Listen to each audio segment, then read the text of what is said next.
بسم اللہ الرحمن الرحیم، اللہم صلی علی محمد وعلی آل محمد وبارک وسلم۔ بے حد و بے حساب درود و سلام حضور آقا کریم صلی اللہ علیہ وسلم اور ان کی آل پر۔ السلام علیکم سامعین۔ قرآن کریم کی سورہ تکاثر 8 آیات پر مشتمل ہے۔ اس کے اہم نکات کچھ یوں ہیں۔ ہر شخص کو چاہیے کہ وہ دنیاوی زندگی اور اس کے وقتی آرام کو اپنی منزل مقصود نہ سمجھے، کیونکہ اس دنیاوی فانی زندگی کے بعد ایک ایسی زندگی شروع ہونے والی ہے جہاں کبھی موت واقع نہیں ہوگی، جہاں راحت اور سکون کے بعد کبھی کوئی تکلیف نہیں ہوگی۔ سامعین، قرآن و حدیث کی روشنی میں ہر مسلمان کا یہ ایمان و عقیدہ ہے کہ ایک دن ایسا ضرور آئے گا جب دنیا کا سارا نظام درم برم ہو جائے گا، آسمان پھٹ جائے گا، سورج لپیٹ دیا جائے گا، ستارے ٹوٹ ٹوٹ کر گر پڑیں گے، اور حضرت آدم علیہ السلام سے لے کر دنیا میں آنے والے تمام انس و جن کو اللہ کے دربار میں ایسی حالت میں حاضر کیا جائے گا کہ ہر نفس کو صرف اور صرف اپنی ذات کی فکر ہوگی کہ اس کا نامہ اعمال کس ہاتھ میں دیا جائے گا۔ اس کے بعد انہیں دنیاوی زندگی کے اعمال کی جزا یا سزا دی جائے گی۔ اس دن کو یوم القیامہ کہا جاتا ہے۔ قرآن و حدیث میں اس دن کی سختی اور ہولناکی کو بیان کرتے ہوئے فرمایا گیا کہ قیامت کا دن 50,000 سال کے برابر ہوگا۔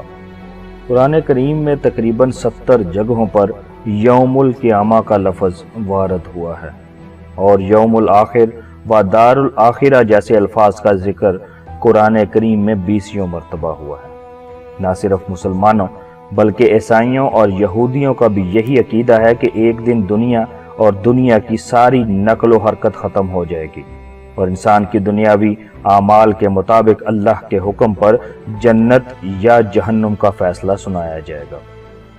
دیگر قومیں بھی کسی نہ کسی شکل میں قیامت کے دن کو تسلیم کرتی ہیں۔ عقل کا تقاضا بھی یہی ہے کہ اس پوری کائنات کے وجود کا کوئی اہم مقصد ضرور ہونا چاہیے، اور اشرف المخلوقات کو اپنے کیے ہوئے اعمال کی جزا یا سزا ضرور ملنی چاہیے۔ سامعین، قیامت کب واقع ہوگی صرف اللہ تعالیٰ ہی جانتا ہے۔ البتہ قیامت تک آنے والے تمام انس و جن کے نبی مکرم حضرت محمد مصطفیٰ صلی اللہ علیہ وسلم نے ایک مرتبہ شہادت اور درمیان والی انگلی کو ملا کر ارشاد فرمایا، جس طرح یہ دونوں انگلیاں ایک دوسرے سے ملی ہوئی ہیں، بس سمجھیں کہ میں بھی قیامت کے ساتھ اسی طرح بھیجا گیا ہوں۔ یعنی حضور اکرم صلی اللہ علیہ وسلم اور قیامت کے درمیان کا وقت دنیا کے وجود سے لے کر حضور اکرم صلی اللہ علیہ وسلم کی بعثت تک گزرے ہوئے زمانے کے مقابلے میں بہت کم ہے، اور حضرت محمد مصطفیٰ صلی اللہ علیہ وسلم کے بعد قیامت تک کوئی نبی نہیں آئے گا۔ نیز اس امت کے افراد کی عمریں بہت کم ہیں، لہٰذا ہمیں ہر وقت اس عظیم دن کی تیاری کرنی چاہیے۔ قیامت کے واقع ہونے کی تاریخ کا علم تو اللہ کے پاس ہے۔ ہاں، جس شخص کی موت واقع ہو گئی اس کے لیے ایک طرح سے قیامت واقع ہو جاتی ہے، کیونکہ قرآن و حدیث کی روشنی میں ہمارا یہ ایمان و عقیدہ ہے کہ انسان کی جزا یا سزا قیامت تک مؤخر نہیں کی جاتی ہے، بلکہ موت کے بعد سے ہی دنیا میں کیے گئے اعمال کی جزا یا سزا شروع ہو جاتی ہے۔ چنانچہ قرآن و حدیث کی روشنی میں پوری امت مسلمہ کا اتفاق ہے کہ قبر جنت کے باغیچوں میں سے ایک باغیچہ بنتی ہے یا جہنم کے گھڑوں میں سے ایک گھڑا۔ سامعین، کیا قبر میں عذاب ہوتا ہے؟ قرآن کریم میں متعدد جگہوں پر عذاب قبر کا ذکر آیا ہے۔ یہاں ہم صرف 2 آیات آپ کی خدمت میں پیش کرتے ہیں۔ چنانچہ اللہ کریم قرآن حکیم میں سورہ غافر میں کچھ یوں ارشاد فرماتا ہے۔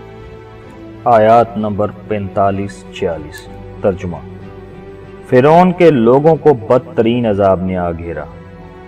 آگ ہے جس کے سامنے انہیں صبح و شام پیش کیا جاتا ہے، اور جس دن قیامت آ جائے گی اس دن حکم ہوگا کہ فرعون کے لوگوں کو سخت ترین عذاب میں داخل کر دو۔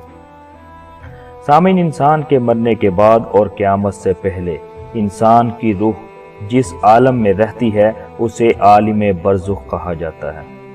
اس آیت میں یہی بتایا گیا ہے کہ فرعون اور اس کے ساتھیوں کو عالم برزخ میں جہنم کے سامنے پیش کیا جاتا ہے تاکہ انہیں پتہ چلے کہ ان کا ٹھکانہ یہ ہے۔ اسی طرح فرمان الہی ہے سورہ توبہ آیت نمبر 101۔ ترجمہ: ان کو ہم 2 مرتبہ سزا دیں گے، پھر ان کو زبردست عذاب کی طرف دھکیل دیا جائے گا۔ سامعین، اس آیت میں وضاحت کے ساتھ موجود ہے کہ زبردست عذاب یعنی جہنم سے قبل بھی انہیں سزا دی جائے گی۔ سامعین، قبر کے عذاب کے متعلق حضور صلی اللہ علیہ وآلہ وسلم کے سینکڑوں فرمان احادیث کی کتابوں میں موجود ہیں۔ اختصار کے پیش نظر صرف 3 احادیث پیش ہیں۔ حضور اکرم صلی اللہ علیہ وآلہ وسلم کا جب 2 قبروں پر سے گزر ہوا تو آپ صلی اللہ علیہ وآلہ وسلم نے ارشاد فرمایا، ان دونوں قبر والوں کو عذاب ہو رہا ہے اور کسی بڑے گناہ کی وجہ سے عذاب نہیں ہو رہا۔